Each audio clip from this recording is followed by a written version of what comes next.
Good afternoon, everybody. How is everyone today? Hope you can all hear me, and obviously, more importantly, you can't hear Louise. Why aren't you on, Louise? Where's your... I'm here. Why aren't you plugged in, Louise? Did you not... Good afternoon, everybody. Be quiet, Andrew Berry. So, Louise, you should be on number 4, so why aren't you showing up? I can assure you I'm here. You are here. I am here. You don't need to see me, are you? There you are. You are there. Talk to me. Can you hear me? That's good. Okay. Good. So Louise is there. I am here. Thought she'd taken a nap. Good. A nana nap. A nana nap. A nana nap. Oh, very good. A nana nap. A nana nap. Yes. So, let's take this off the wall.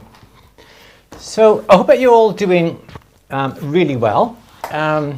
Before we get into the Q&A, Louise just sort of like dropped a little bit of a hint about some amazing news we've had very recently. Can you guess what it is? Simple as that. Can you guess what it is? I'm going to give you a few moments to come on and see if you know what that was all about.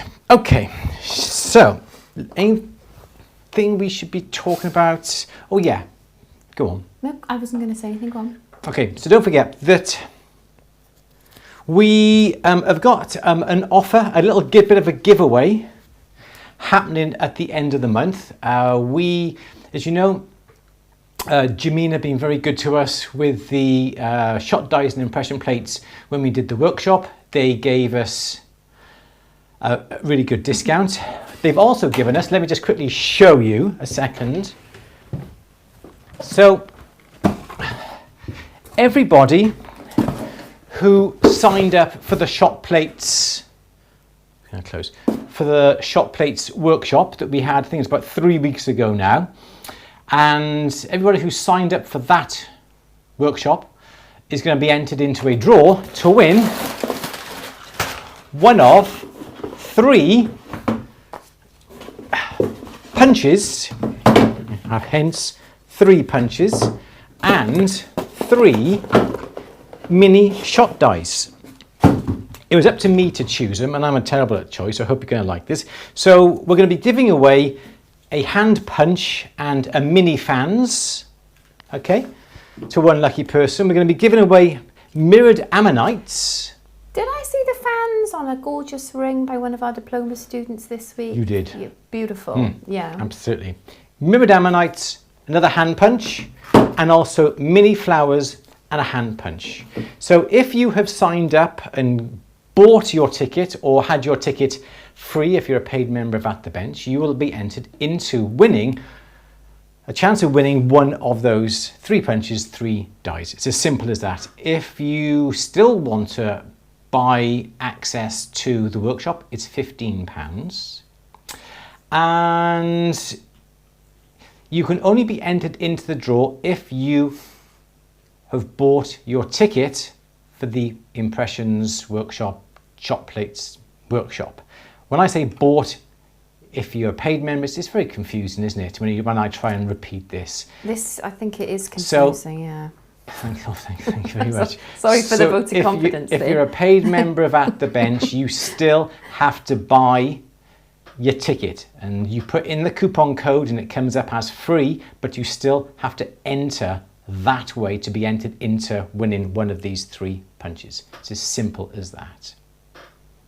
Lovely. And if you want it, lovely. Lovely. No, it is lovely. Lovely. It's a lovely price. Lovely, isn't it? And I've also changed it. It's not die anymore. I think, can you just put in atb.yt/punch for me? Punch or die? Punch. I think it's punch. It's not punch. It's not punch, is it? What did I do it? Shot? Try shot. I can't remember. 404.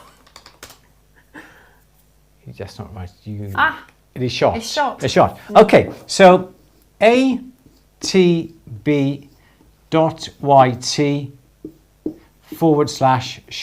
Lowercase, wasn't it, Lou?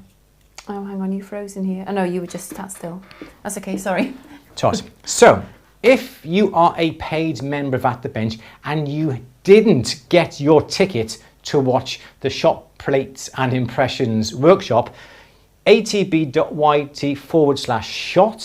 You would have had an email with the special code in to put in to get access for free. That will enter you into the draw.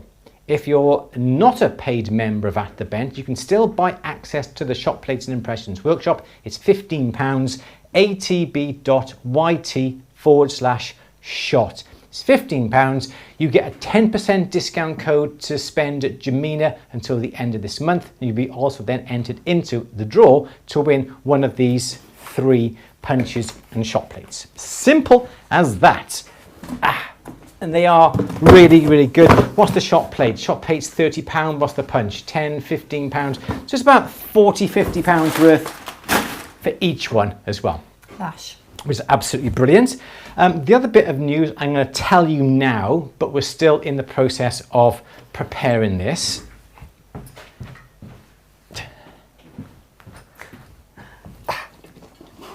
Oh yeah. We've got this. This is the new hobby rolling mill from Durston. Let's do it that way, okay? So this is the new hobby rolling mill from Durston. 80mm flat, it's £234, I think. But for a Durston mill, which is absolutely amazing, we have got 5 of these to give away. We will be producing a workshop on using not just the hobby rolling mill, but rolling mills in general. I know. I was going to say, we have done a rolling mill workshop. Oh, you're flashing, Louise. Oh, yeah, why is it always me? We have done a rolling mill workshop, Sorry. haven't we? So how will this one be different, Andrew? Sorry, I didn't prepare you for that question at all. Okay. What will be different about this one? So, we're going to be producing a new rolling mill workshop. It is going to be different because we're not going to be looking at all the expensive things like texture plates or anything like that. We're going to be making the workshop really so you could use this little hobby 80 rolling mill. The top roll also comes out and you can put in V grooves and D-section as well in the top. So we're going to be using this mill primarily, not the big mills that we've got everywhere around here. And it's going to be a 2-hour workshop and it is going to be free. So normally workshops are £15. Yeah. Workshops are normally £15, but we're going to be giving you this workshop for free. So again, the same way to enter. Everybody. Every single person in the whole wide world. It hasn't been announced. This is the first time we've announced it. It's going to be coming out over the next fortnight, 3 weeks. 2-hour workshop, usually £15. It is going to be free, primarily using this little hobby rolling mill, because we want to show people what you can do with a nice little mini rolling mill like this. That's going to cost you about £234, I think, plus the VAT. It'd go lovely in my shed here. It would go lovely in your shed here, wouldn't it? So that is what we're going to be doing. The workshop is going to be free, so you do not have to buy into the competition to win one of 5 of these rolling mills, okay? So we don't like, well, I can't really say that because we're doing that at the moment. Yes, so that is what we're going to be doing. So you just have to sign up to the workshop then to be in with a chance to win the mill? Yes. So one of 5 mills? One of 5 mills. Wow. So all you need to do when the workshop goes live is keep an eye out on our socials, and the best thing to do is to go on Instagram, search for @thebench UK, not sign up, but like us or follow us or whatever you want to do. You can be sure then that you're going to be one of the first people to know about this workshop. You just simply have to sign up to the workshop. You get the workshop for free. We will broadcast it live. It's not a paid. It's not. It may be pre-recorded, but we're going to be live, so we can answer all your. We'll be live, presenting it live. Yes, we'll be presenting it live. It'll be a pre-recorded workshop. We'll be presenting it live, and all you need to do is simply buy, because it's going to be free, your ticket to that workshop, and you'll have access to that workshop for life. It is available for everybody. Yes, so because we've done that format before with workshops, and they've worked really, really, really, really well. Am I flashing again? I am, aren't I? So there'll be the content, but you will be live as well to answer any questions and basically go over things if they Yeah. weren't clear. Yes, absolutely. Okay. Yes. It's as simple as that. Good. Let's try to take this out and plug this back in again, Yeah, shall we? back. Stop me flashing, please. Try and stop you from that. So that's what we're going to be doing over the next few weeks. We're halfway through recording it already. It's going to be live. We're going to be live. It's going to be pre-recorded sections. You can ask us questions. We're going to have the rolling mill here. We can still use the rolling mill if you're not quite sure. We can still do some demonstrations, but the access to the workshop is free. Then you get access into the giveaway. 5 of those hobby mills to give away. Yes, Lou. Fab. I wasn't going to say anything. Oh. There we go. Okay, should we start? Good. Should we start the Q&A? Anything is coming through that we need to look at?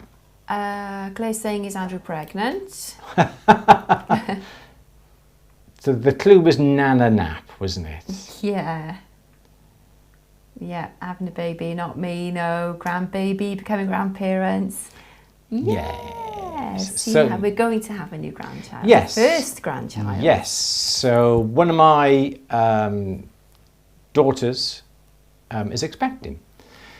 So I'm going to be a grandfather. You're going to be you're going to be grumps. I'm going to be grumps. You're going to be grumpy. So that's basically our news. We are going to be grandparents, which is going to be lovely. And that's going to be next April.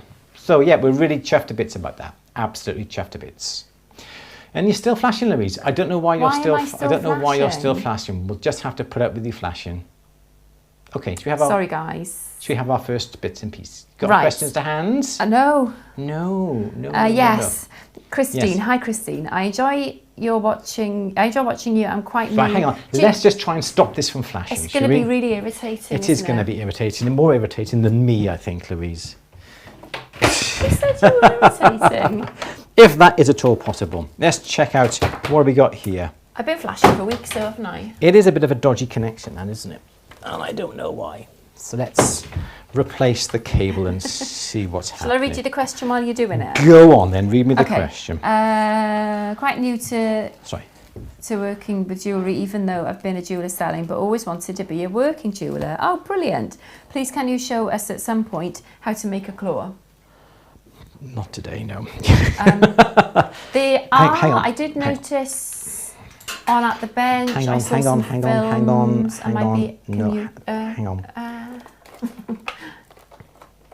there are You some on- films on At are the you on Bench now? on how to make a claw. There we go. Or claws, or is it retipping? The one I mentioned this morning. There's all sorts. Yes. So it's kind of like beyond the scope, Yeah, isn't it? yeah. I would need to prepare it's a this. class. You need to email Louise at andrewberry.co.uk, and give us a bit more detail. How to make it? Is it how to make a claw? How to make a claw?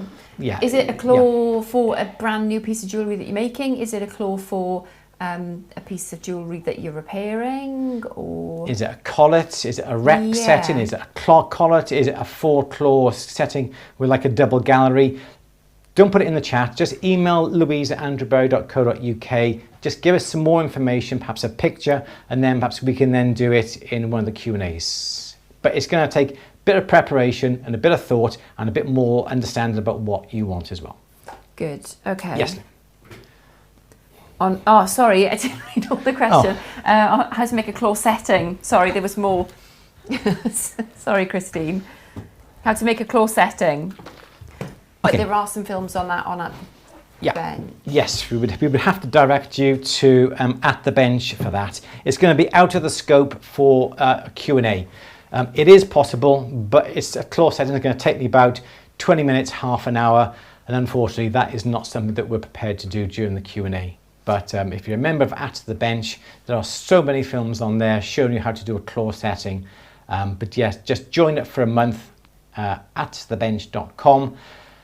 Go to the subscriptions. You can buy membership for a month, and you've got all the access to the films on there, 1,700 plus films on there, plenty of information on there for you. But yeah, it's going to be out of the scope of the Q&A. I'm awfully sorry.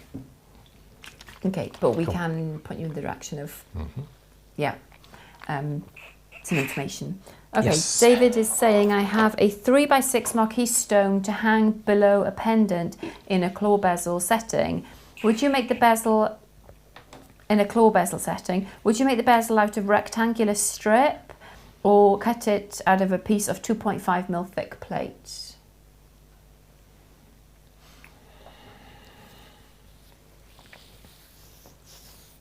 You want to suspend it in a claw setting. Yeah. So I think the best way of doing that, what were the sections of metals at the end there? 2.5mm thick plate. Anything else? Oh, Marquee is 6x3. Yeah, and what else? There was something else. So make it To a hang independent nickel rectangular bezel section. setting. Would you make the bezel out of a rectangular strip or cut it out of a piece of plate? Okay, I think the easiest way to do this would be to use rectangular. Yeah, like that. What I would do is make up this section like that. Okay, a long section like that. This curvature meets the curvature of your stone. Then I'd make up another piece of metal, and that is absolutely awful. Let's start that again, shall we? So here would be my stone, okay? Here's my stone. I would then get a piece of metal that would match the curvature of my stone and come down like that. And then make up exactly the same piece again that would do that. Okay, so take my stone out of there now, like that. Okay, so that's my metal running down like that. This curvature meets the curvature of the stone, so does that. You solder across there, solder across there. Okay, the reason why I do it in two parts is that you can move these back and forth to get the right size. So the stone sits on top. So the stone will sit on top of that rectangular section. Now you've got a rectangular section that is like that, and there's that going around like that, yeah? So now you've got that, which is the rectangular section. Stone sits on top. You could actually relate this to the first question. How do you make a claw setting? Okay, then I would get a piece of round wire, make it into a horseshoe that way. So then you can put the horseshoe wire on here, like that, going down there, like that, and likewise here as well. Yeah, okay, so it's going over the ends. So it looks like that, and there's your metal going in that way, like that. Okay, so that's my stirrup. Solder here, solder there. Then you've got to cut off the tops like that, so you're left with that.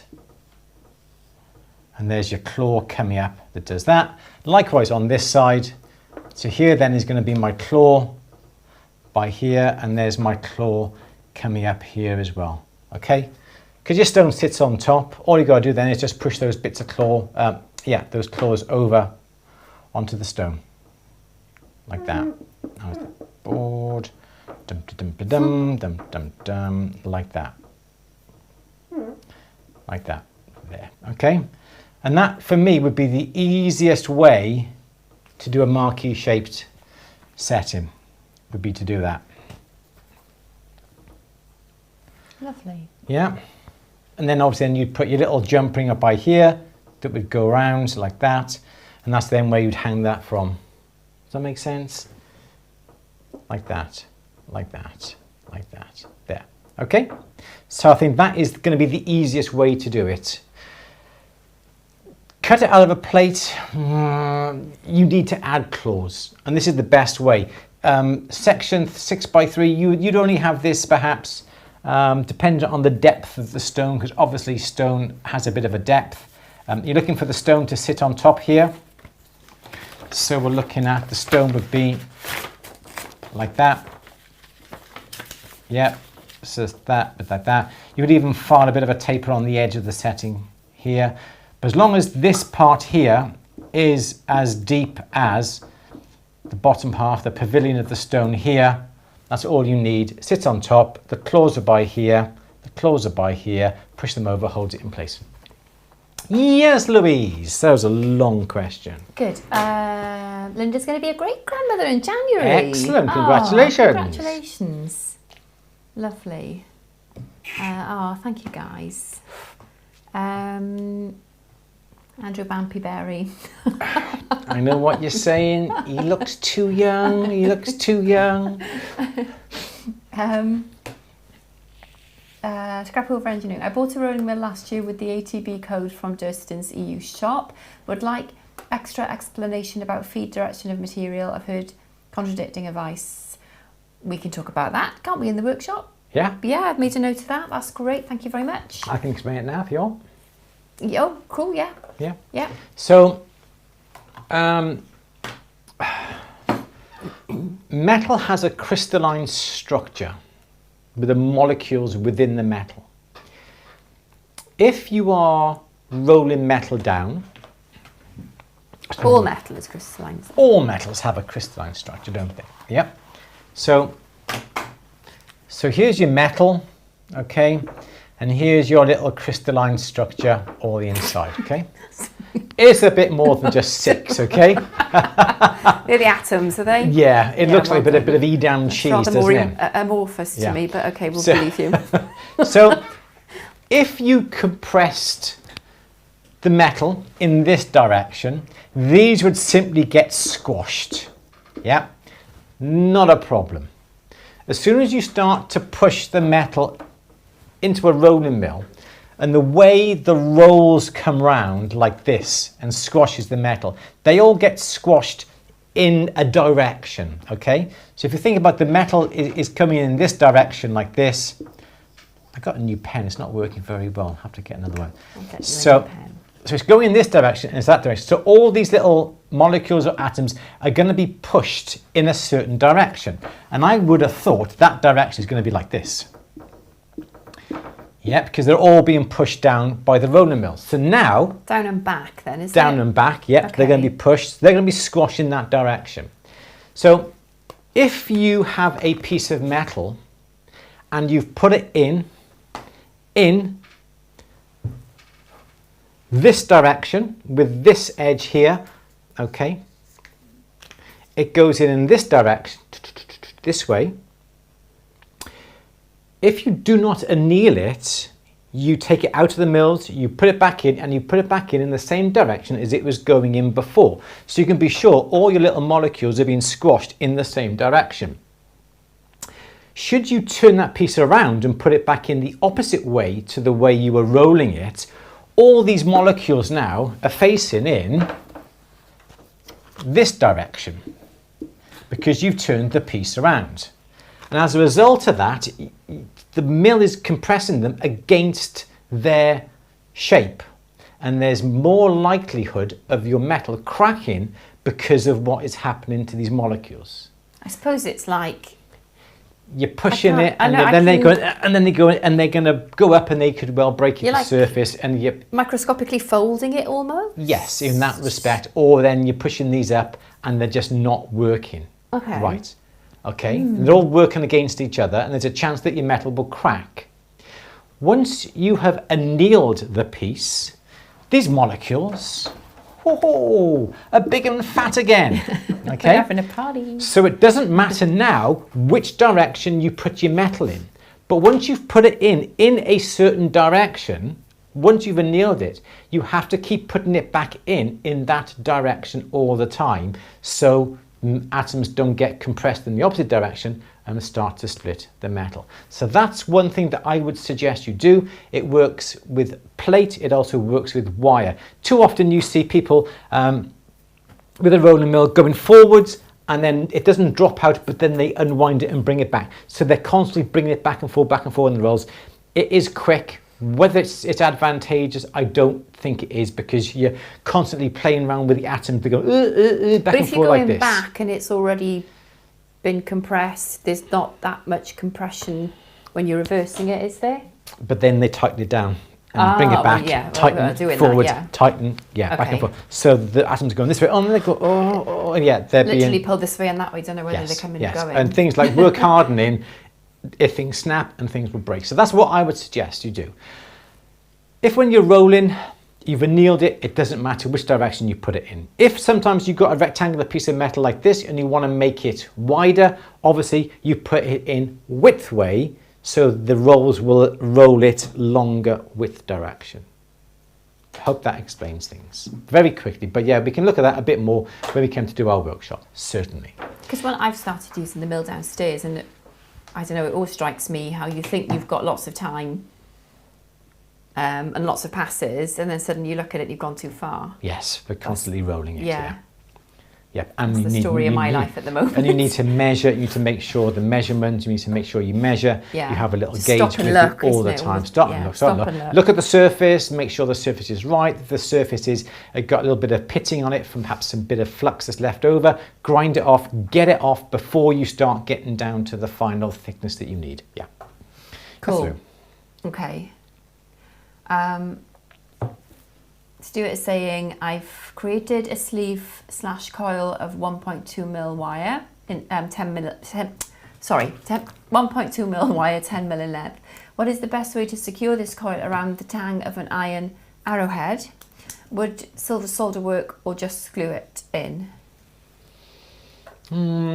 Ideally, you're going to need, it depends on the longevity of the piece. Ideally, it would be nice if you could sweat solder some of the solder onto the end of the arrowhead, you said, was it? Yeah.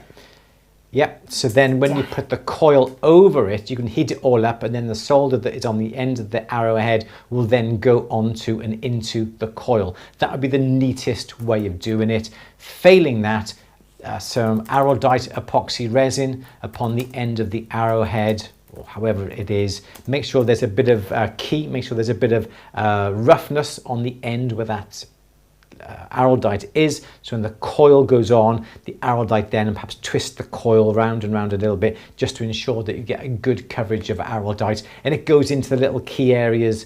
So for argument's sake, say you had your arrowhead like this, and here's the little bit of a tang coming off it. I don't know, for argument's sake, like this, okay? So if this was too smooth, the arrowdite won't get a grip. But if you come along and just makes a few little cutouts in the arrowhead like that, okay? Something like that. When the arrowdite then hardens, it hardens into these areas, especially if there's a coil now over the top of that as well. It's going to help you get it all together, and it's going to hold on a lot better. Or silver solder it, absolutely, yes. So either way would work. I would try and perhaps silver solder it if you possibly can, but failing that, as you say, arrowdite, 2-part epoxy resin would be working well, yes. Yes, Lou. Good. Good. Gabby is saying, what are your preferred crucible tongs? The ones I have a screw to set the size, and it seems that when it gets hot, this gets loose because my crucible is often dropping off when pouring. Yes, that is what I use. Just bear with me, I will go and get mine that I've always used.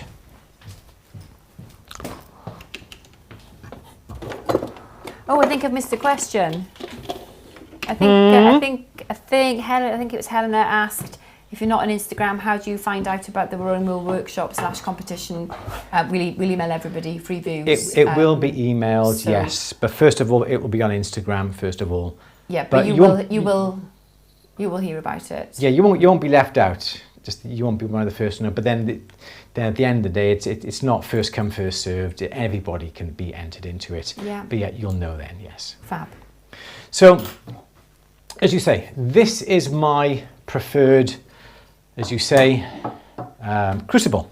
I've always used these. I've had a few others in the past. I've never liked them. I don't like the little whips that you can use with the round crucibles. I find they're too flexible and so forth. So yeah, this has the little screw here, and this slides. So as you can see, this little area here is at an angle. If yours is not at an angle and it is straight up, simply get a pair of, say, parallel pliers or something like that, and bend this a little bit so you've got that little angle like that.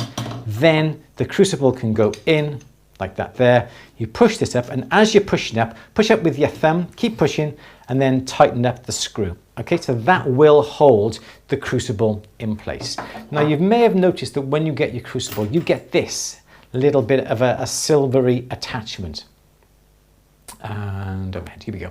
So this is this little silver attachment, and what you will find is that a lot of people will actually use this. I never ever use this, but the reason you have this supplied is that there's a hole by here, so that will just go into the hole like that there.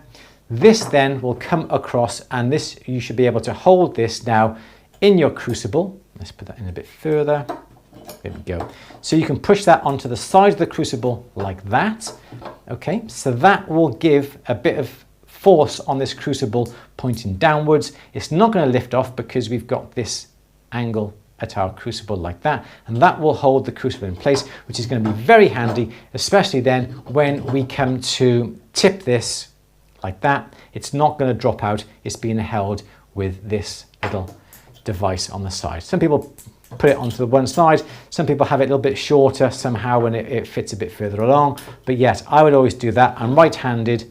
That is how that will work. You can tip it, it doesn't fall out. You have to make sure though that this is coming over the top of the crucible like it is there. Otherwise, if that wasn't there, what you'll find is the crucible would just literally, let's have a look, do that. So make sure that your clamp is facing forward, clamps that crucible in place like that over the top, push up with your thumb, tighten it, and then put that in place like that there. There we go, simple as that. Yes, Louise? Good. Envon Green is saying, good picture and explanation of the Marquee setting. Would you put a notch in the claws before pushing over? Yeah, you can do. If you wanted to, if you can get that notch even all the way along, yes, you can do. But all you need to do is just to get that claw just coming over the edge of the stone slightly, chop it down a little bit, cut burr on the end just to round it off. You can do to get the claws coming over further. I don't normally like to see too much claw. It's one thing that really does bug me. I see far too many pieces of jewellery with a lovely, lovely stone like that, whether it be faceted or cabochon or whatever it is, and then some people have got these massive claws that come across like that. And I think for some people it's a design choice. It is, but it just spoils the look of the stone. I don't like. I think it looks lovely if it's nicely tapered and. Yeah, a lot of them just cut like that, and there's just no thought into that at all. Well, ours is not a question. Personally, don't like to see that. I don't like to see that. Well, don't do it. If I was buying a piece of jewellery, I would not buy that. If it was like that. So what I would like to see here comes the froth. Is a little bit of a claw on the edge like that. That's all I want to see. Yeah, it's a little bit just like that, and that's all I want to see is that. Personally, a little bit of claw. If you want to sort of just have a little bit of a talon on it, have it subtle, have it discreet, and you go, ooh, that looks quite nice, that does. I quite like big chunky claws, like I say, if they're nicely finessed. A lot of them that I've seen that you pointed out to me are just like that, and they're just cut off. They're just, and ooh. But again, that's the design choice, isn't it? It's like nails down a blackboard. Well, that's up to you, isn't it? As a wise woman always says to us, each to his own. This is very true. Or their own. Okay. Let's have another question. Let's have a nice question that's not controversial. Sandra would like to know, which type of ingot mould should I buy? Open, horizontal type or vertical type? Apparently dual for sheet and wire. Yeah, so again, you can get the ingot moulds that are that shape like that, and there's holes like that, okay? Some people can get on with them. The problem is with this type of mould, and that's on a base, yeah? The problem that I think with this type of mould is that you pour the metal in at the top. This is not usually hot enough, okay? So as soon as you put the metal in the top, the flame comes off the metal. As soon as the flame comes off the metal from the crucible, it starts to cool. It then has to be poured into here. It's in contact with a mould that is immediately gonna cool it down. It has to reach the bottom molten. So if your metal is not hot enough, it will not reach the bottom.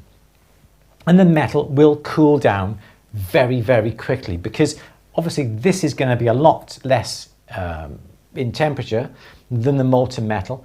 Flame comes off, starts to cool down, it hits cold metal, it'll start to cool down immediately. So I don't like to have that mold. I've got them, I've used them, okay, but it is not a favourite of mine. What I like is the molds that are like that, and we have that, and then we have a slightly wider one there, and they're that shape, okay? So,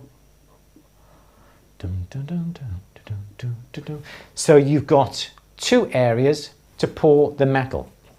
So when you pour the metal straight away into the area that it is going to be the ingot. So obviously you warm this up slightly so there's not too much of a shock from the molten metal going into it, and I feel that that is a better type of ingot mold. And obviously then on the other side of the mold it is bigger and it is more that shape, and you can get a nice thinner, bigger ingot. So again, some people are going to have problems when you pour the gold or the silver into the ingot mold. It'll splash and it'll go bleh, and it'll go both ways. Little tip, what should happen then? Grab a little bit of tissue paper, put it in water, soak it, and use it as a little dam. Okay, so here now is your tissue paper by here, stopping the gold going any further. Pour your metal into this area here. This little tissue paper will act as a dam and stop the metal flowing this way, and you will fill up that little area there of gold or silver very nicely. Works the same here, works the same here. So say you just want a nice little bit of a small little area that's that big. Again, put your tissue paper dam, soaked in water, soaked in water, I'm talking like a kid now, and then pour it into this area here, and it will fill up that little area instead of having the metal being poured out, and it goes in basically it'll sort of make that sort of shape. Good. Best way. Open mold, way to go. There is a better mold that you can buy. I'm not quite sure whether the gentleman is still doing this now. His name is Hans Mevis. Okay, H-A-N-S, Mevis, M-W-V-I-S. I think he is in Belgium. He made an ingot mold that is adjustable. It's an open mold like this. I bought one, it was about 60, 70 pounds. It is a very, very good mold. It's made of mild steel. It doesn't cool down the metal as much as these cast iron ones then. So his name is Hans Mevis. Look him up. He's got some really good instructional films as well. But he made an adjustable ingot mold, which I've got and I absolutely love as well. Open ingot mold all the way. Lovely. Yes, Liam. I just want to say a big welcome back to Sue HP. Hey, Susan HP, and, congratulations, we have come been back, thinking well about done. you, and yeah, I'm so glad that you're back and that you're getting the workshop back together. That's great news. Excellent. Right, John is saying buying gold jewellery and making. With gold prices rising, is there an investment in collecting raw diamonds? I know there's a 3C's clarity in colour. Shall I let you answer Well, that when you say raw diamonds, do you mean uncut diamonds? Because the cutting of diamonds adds a lot of the value, doesn't it? Yes. I would say laboratory grown diamonds, certainly not. Definitely Don't invest not. in them because No. the prices are dropping all the time. I think the price of diamonds has historically, certainly since the 60s, I know that from an assignment I did recently, has risen in line with inflation in that period. Yes. Obviously the price of gold, the price of precious metals has been risen more than the price of inflation. Yes. So I don't know, I suppose is the I'd say definitely not.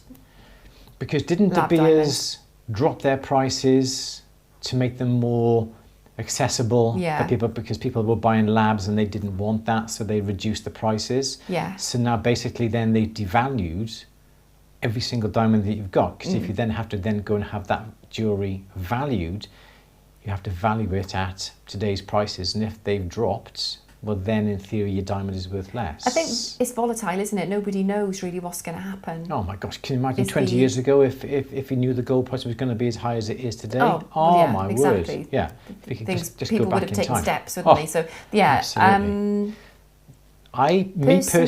Personally, I wouldn't. Yeah. I wouldn't. I would rather. We don't know what's going to happen. It may go up. They may of Earth diamonds. Yeah. Yeah. I think personally for me, it's too volatile. It is. I would rather put it in a nice high interest account and guaranteed my income year in year out on it. Sovereigns maybe, because they're capital gains tax free. They are. So that. But then you're hoping then the gold price will go up again. Well, now is the wrong time to buy with the price as high as it is, isn't it? This is why I just don't really. No. I buy. But then I buy for.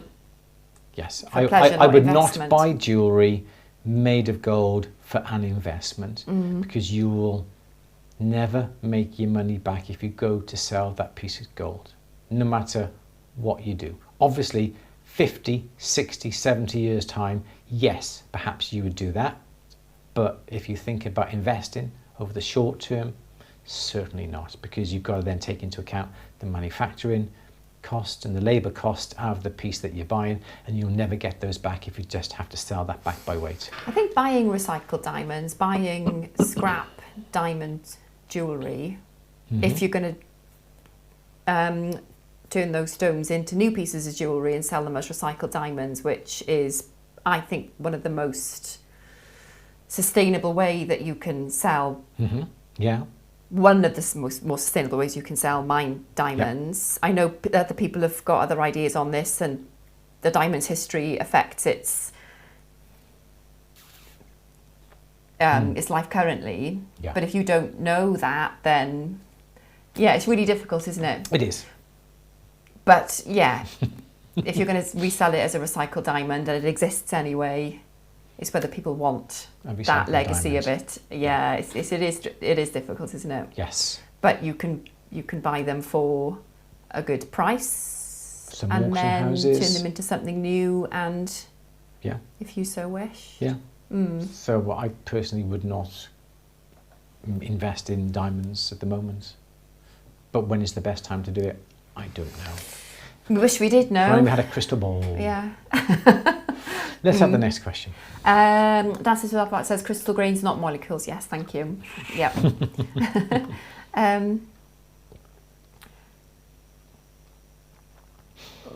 Susan saying avoid diamonds. Yeah. Yeah. It's just too. Oh yeah, it's up and down. Yeah. Don't know where, Follow the it's going to go.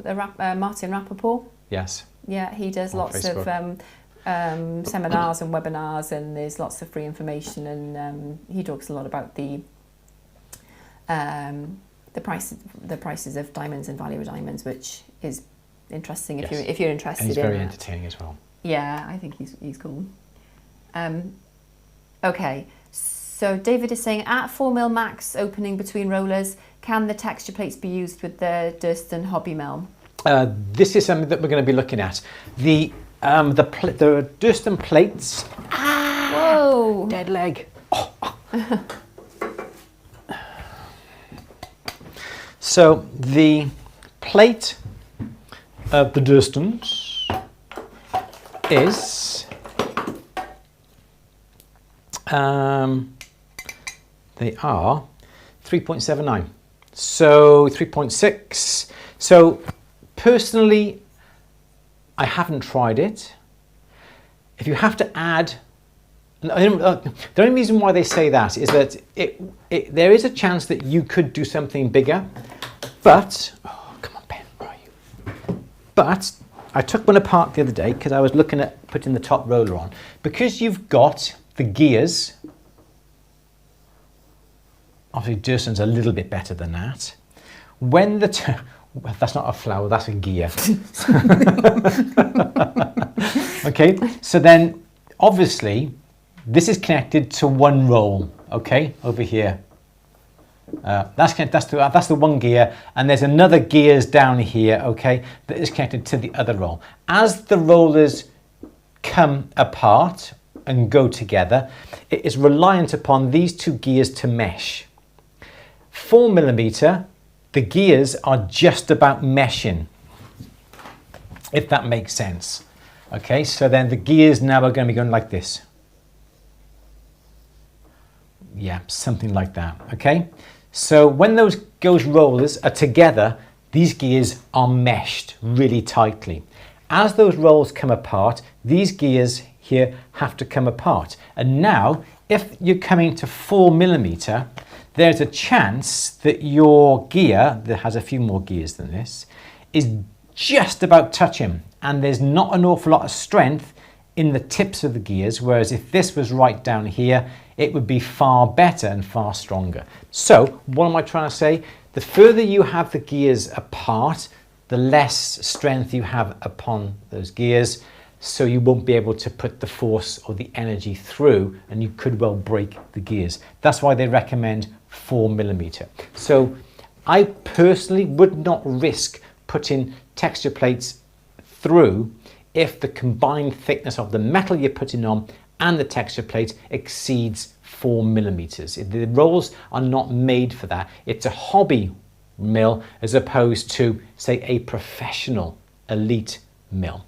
So there are other ways that you can texture metal. I'm not going to tell you what that is, because that's what we're going to be covering in our workshop, but using the hobby mill without texture plates. Yes, Louise. Good. Claire says, I treat jewellery like art. Buy what you love and not for investment. If it goes up, it's a bonus, but you have to sell it to get the cash. Yeah, that is completely true. We say all the time, don't we, that the investment is the way that you get out of it. Yes. The love that you have for it, the memories, the sentiment. Yes, that's the the value. only investment, I think, isn't it? That you can. It's like these. You bought me for our wedding, didn't you? Yes. You gave them to me the night before. Yes. I had a huge row with my mother because she said, "But you have to wear them for the wedding," and I said, "I've got my earrings for the wedding and they match my dress." So she didn't really speak to me tidy for about an hour on the morning of the wedding because she was horrified that I wasn't wearing these. He didn't mind, but yeah. And I always think about that argument when I put them on, and it wasn't a horror. It was just it was a horrible argument. It was just. But yeah, it is. This is the thing. It's we as jewelers don't get this thrill and excitement when it comes to jewellery, do we? Well, I do. I make sure I do. Except we do go out and we do go into shops. We went into a shop on Saturday and we had the experience of buying a piece of jewellery. Pleased to say that the people in the shop at that time we were buying it did not know us. And you picked something from the cabinet and you tried it on and we had the buy-in experience. You don't want to go in and be a know-it-all, do you? You don't want to be that person. No, not at all. They were perfectly lovely and you don't want to... Yeah, we didn't ask for a discount, we didn't do anything. No, but Why would you even think about but that? What I'm saying is people come into the shops, oh, how much will you do that for? Will you knock 20 quid off a cat? Whatever. We went in there, we just had the lovely experience of being sold to. It wasn't pressured. Well, no, it wasn't. We weren't sold to. No. We were left to somebody absolutely. was there on hand. But that's what I'm trying to say. Yeah. So now, with that piece of jewellery that you chose, that I bought for you, we've got that magical experience, a moment of that piece of jewellery. So when you then go and put that piece of jewellery on, or you wear it and I see you wearing it, we'll go, remember the time when we went to Anne's? Yeah, exactly. So that is the way I look at it. It is the memory. Don't get me wrong, if I make a bit of jewellery or Louise makes something or gives a piece of jewellery to me that she has bought, I love it, don't get me wrong. But we don't get chance to go out into shops. It's not the full experience, is it? No, exactly. And I wouldn't want I love everything. If I see something I like, I wouldn't want to try and replicate it because it's not mine to replicate it. So I'm not saying, I'm not judging or being, I just would prefer to support the person who made it if I love it. And you've done that on several occasions. Yeah. You bought your little Barbie hand from Emma White. Yeah, I love that. I wear that a lot. You wore that. So even though we could look around shops and go, oh, you like that, do you? Oh, don't buy it, I'll make that for you. That's not the point of it. The point is going out to buy it, choosing it, the memory of that, and that's what's important to us. Yeah, I love it. Sorry. Susan says replacement price versus selling price is very different. Definitely. I passed my FOAP, everybody. That's one other bit of news that I... Explain what this is. So FOAP is Foundations of Appraisal Practice. So in the UK, we've got the National Association of Jewelers. Sorry, I'm very excited. The National Association of Jewelers, which basically set standards, regulate trade associations. Yeah, the industry for the benefit of working professionals and also for the benefit of the public. Yes. So for the last 18 months, maybe a bit longer, I've been undertaking the Foundation of Appraisal Practice qualification, which is the first step towards undertaking valuations formally with a UK registration, basically. So yes. I'm not registered yet. I've got a bit more work to do, but this is a huge, great big step, and I've passed it with distinction. Yay! So yes. So thank you very much, Helen. Yes. Thank you, Andrew. It did deserve a clap. Thank you. It did, yes. Yeah, well distinction. And when I first started doing it, it was challenging. Yes, it was. So I kind of thought I'm just going to go hell for leather, and I think I can pass. I'm sure yes. I can pass. Yes. I know I can pass. But to pass with distinction, I am Brilliant. just absolutely thrilled and over the moon. So yeah, if you do want to learn more about replacement price, selling price, all the different categories of value, I can highly recommend the foundation. Well, all the JET courses actually that the NAJ provide, but particularly the Foundation of Appraisal Practice. I feel so confident now. Yes. Buying pre-owned jewellery, selling pre-owned jewellery, I really feel like I know what I'm doing. And that's all I want. That's all I undertook the course for initially, was to get an in-depth understanding of that side of the industry, really. Yes. And the different categories of value. And that's all I started it for. But now I think I can carry on with this, and I'm You're doing very well. So that's what I'm doing. So yeah, thank you guys. Thank you, Gabby. And then you're on to now your. Do we say? You can. You said it now. Yeah. Yeah. And now you're on to doing your GIA. Yes. So I'm going to do my diamond diploma. I'm about a quarter of the way through diamond and diamond grading theory course. Yes. And yes, I'm going to do the practical. I'm not going to tell you when I'm going to do the practical. I'll just come back and tell you I've done the practical. Yeah. So brilliant, yeah. Big step up from theories. Yeah, so yeah, amazing. So if you want to talk to me about the FOAP course or want some information, I can point you in the direction of the right people. Of the right people, yeah, absolutely. And yeah, I can highly recommend it. It's been hard work, but good work. It's been amazing. Yes. Yeah, and I'm just so glad I did it. That's good. Cool. Yeah, thank you guys. Anyway, let's get back to the questions. I'm tooting my own horn a bit here now, aren't I? Scrap over engineering. Thanks, that was a very clear explanation. By the way, one of the things I made with the mill was a silver thimble with a raw woven linen texture. Ooh, which turned out quite nice. That sounds lovely. How did you use a piece of fabric then to get the texture? Ooh, that'd be interesting. Nice. Lovely. Okay. Gabby says, that was very illuminating, thank you. I didn't know what to do with the attachment. Okay. Helen says, been playing with my old shot plates. I taped the silver in and put it in my big vise and tightened it. Had some success. I shall continue to experiment. And I think that's the main thing, isn't it? It is experimenting with various methods. Put it in a vise, use a hammer. We've got that little hydraulic hand press that you can use with the mini shots. That is so good. You won't believe how much force that pushes into the shot plates. But it is all about practice. Don't necessarily have to get results first time, but the more you use it, the more you play around with it. Is it the right size shot? Yeah, definitely. But one thing that I am going to experiment with, and I think I mentioned it last time, was that we had problems getting the poison bottle that Louise likes as a solid piece. So I think we've worked out how to do that now. We just got to put that into practice and try that out. But yes, it is all about practicing, talking to people. Gemina have a Facebook group. It's Gemina, Gemina. Search that on Facebook. Join their Facebook group. You can post your latest creations. You can post questions. And Stuart is on there from Gemina, and he comes and will answer your questions as well as everybody else. So it's a really good little community. Sorry, Louise, yes. Lovely, fab. I think we're up to date with questions, I think. Oh, thank you guys, thank you. Marquee just says, I graduated from the GIA Diamonds in Residence programme back in March of this year. Congratulations. Oh, wow, brilliant. Congratulations to you too. Excellent. Fab. Hopefully I'll be in the same club by March of next year. Yeah. Fingers crossed. We think we will be.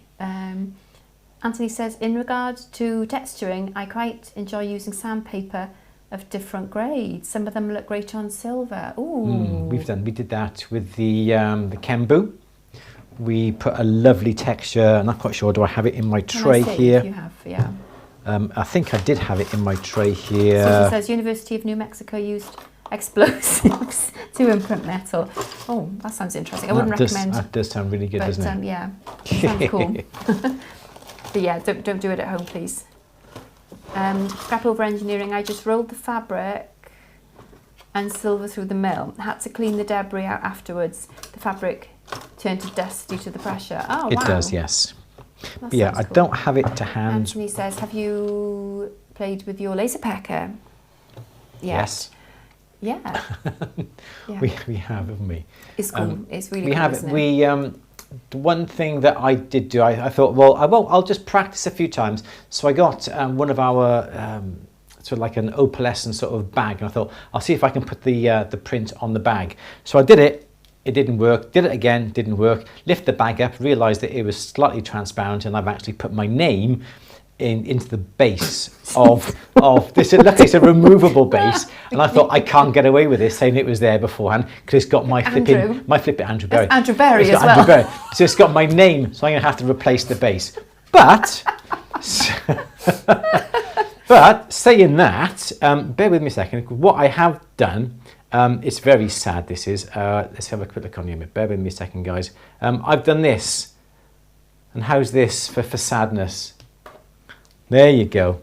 I've put our names on our tweezers. Now, how lovely and romantic is that? That says Andrew and Louise. I've never seen anything more romantic. So no, we've just been experimenting. We've been seeing how romantic gesture. We've been seeing how small things are going. We don't have an awful lot.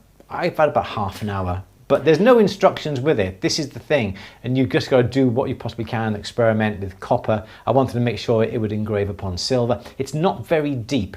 It will not polish off, but it is really good. Very reasonable. That's what I was priced. about to say, because you think you engraved on some copper, and I gave it a ragging, and it stayed there. Yeah. It's not deep. I would like to have it a little bit deeper, but this is less. This is about £1,500. It's a laser pecker 4. It does a good job. I would personally want it deeper to be able to have perhaps infill it with a different colour or something like that. But for cheapness, I think it's brilliant. Well, I've got a little project for you anyway, because I've taken in a job from a customer who had something engraved on a pendant, name and a date, and they put the wrong date. So we've got to polish it off, and he got a chance to... But when it goes back on, it's going to be black.